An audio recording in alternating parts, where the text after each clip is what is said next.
Thank you sir. ఈరోజు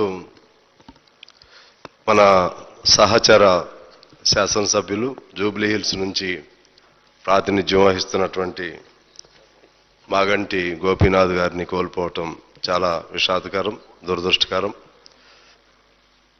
సహజంగా మన పెద్దలందరూ చెప్పినట్లుగా మరణించడం అనేది పుట్టిన తర్వాత సహజమే, కానీ అకాల మరణం అనేది బాధాకరం.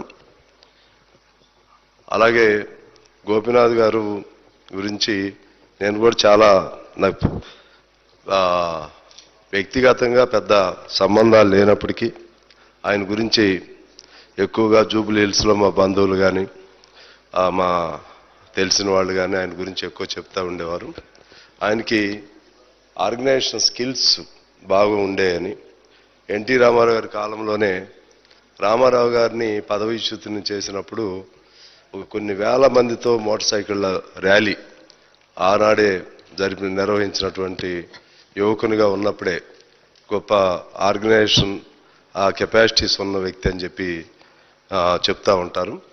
అలాగే 3 సార్లు శాసనసభ్యునిగా ఎంపిక అవటం అనేది అది సరే పార్టీ బలాలు లేకపోతే ఆ పార్టీ నాయకుల బలాలు అయినప్పటికీ కూడా ఒక ఎంపీగా శాసనసభ్యునిగా అవకాశం పొందటం అనేది తనకు వ్యక్తిగతంగా ఉన్నటువంటి సామర్థ్యాన్ని బట్టే, అది ఎన్టీ రామారావు గారైనా లేకపోతే కేసీఆర్ గారైనా ఎవరైనా సరే ఆ సామర్థ్యం కూడా ఉండాలి.